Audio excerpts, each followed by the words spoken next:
The Lord President, white. The Lord Justice Clerk, white. Every High Court judge, white. Hello, Police Scotland. Yeah, I'd like to report a hate crime. Dozens actually did precisely that. Police Scotland weren't interested. The leader of a country demonising an entire race in front of the national parliament. White.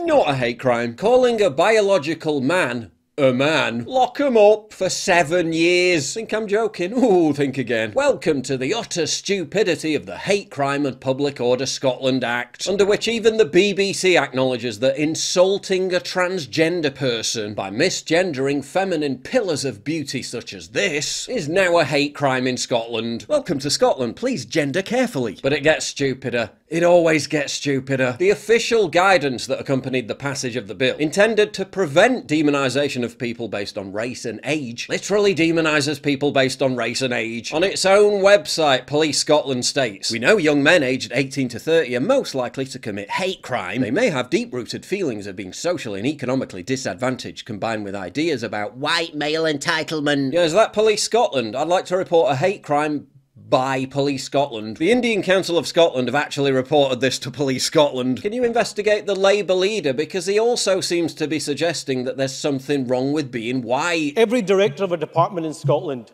white. Every principal of a college or university in Scotland, white.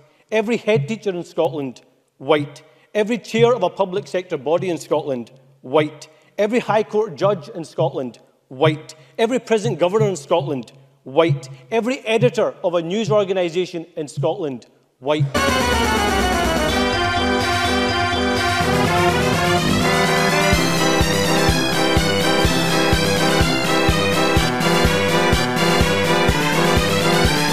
This is something I've been excited about doing for ages, and today's finally the day. I partnered with MyHeritage DNA to investigate my ethnic origins and ancestry, and it was a piece of cake. Once you receive the DNA kit, remember to activate it first. But what's inside the box? 2 swabs, 2 vials, a bag to place the vials in, and a pre-addressed envelope to send it all back to the lab, as well as clear step-by-step instructions. Use the swab head to scrape the inside of one of your cheeks for 30 to 60 seconds. Open a vial and insert the swab inside, then break the swab against the inside edge of the vial at the marked black line. Then just repeat the whole process with the other swab inside your other cheek. Now just send it off and wait for the results to be emailed to you. Got my results back. Let's take a look. View DNA results.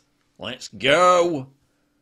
Paul, you are, wait for it, 34.1% English. I mean, I am English, but seems pretty low that, doesn't it?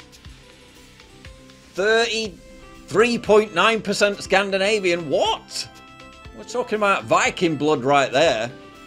I mean, I expected some Scandinavian, but 33.9%. 17% Irish, Scottish, Welsh. Okay, makes sense. 12.8% Iberian. That's unexpected. What's that all about? Portugal, Spain. 2.1% Finnish.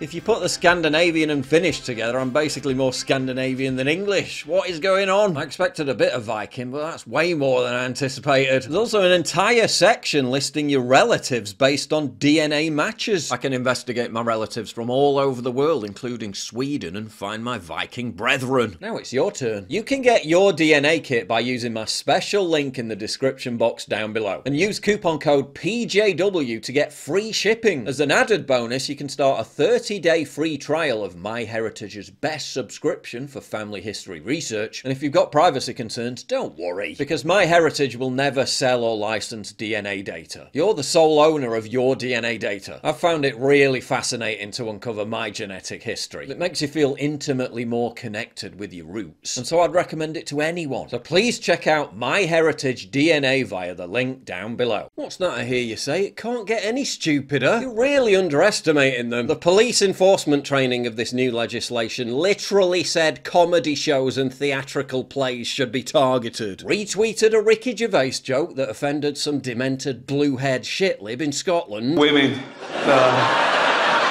Not all women. I mean the old-fashioned ones. You know, the old-fashioned women. Oh, God. You know, the ones with wombs. Oh. those fucking dinosaurs.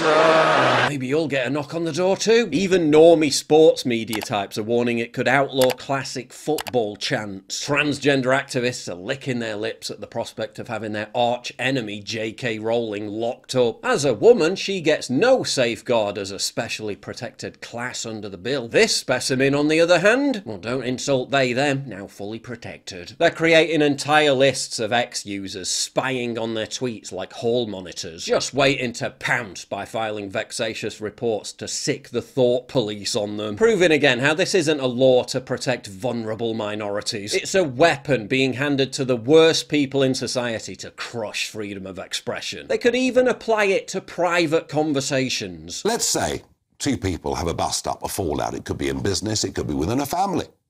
It could be an argument in a pub. And somebody can go and make a complaint to say that you've said something absolutely outrageous, deeply unpleasant, without any evidence whatsoever. That goes on to a police file.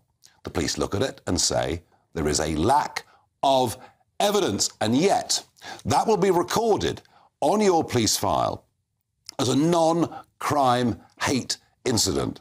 And even though you've done nothing wrong whatsoever, you're just the victim of a vexatious attack, that is going to be on your file forever. It's an issue that's energised activists on both ends of the political spectrum. Oh, it can't get stupider, you say? Ooh, yes. Yes, it can. This is the ad campaign that Police Scotland used to promote the new law. You might know this thing here. It's the hate monster. When you're feeling insecure, when you feel angry, he'll be there, feeding off the emotions. No, that isn't taken from a children's television show. They actually created and published it. Somebody in the chippy, your taxi driver, he'll make you want to vent your anger, just because folk look or act different for you. Hate monster on tour. I'm here to make sure this comedy event runs according to Scottish law, i.e. you laugh at the correct things. For me, comedy isn't about laughter. It's about reinforcing progressive social values. Want more stupidity? You've come to the right place. Police Scotland admit responding to the hurt feelings of activists on social media will prevent them from investigating real crimes, while also acknowledging that a separate plan to stop investigating real crimes like theft and criminal damage will help criminals. Great job, guys. Want more stupidity? Oh, you really are a glutton for punishment. New pride flag just dropped, and they somehow managed to make it even uglier. Whoops, I just committed a hate crime, lock me up. Meanwhile, we just celebrated the Trans Day of Visibility, which was founded by this... whatever this is. Hi, I'm Rachel Crandall Crocker, and I'm Executive Director of Transgender Michigan, and I am founder and organizer of the International Transgender Day of Visibility. Move aside, MLK. America just crowned its new civil rights icon. Hi. So iconic, the Biden administration White House, on Easter Sunday, issued an official proclamation honouring the Transgender Day of Visibility. Because there's nothing more essential, vital, necessary than a day of visibility for a tiny minority activist group that are so meek, so dignified, so quiet, and virtually invisible on every other day of the year, you barely know they even exist.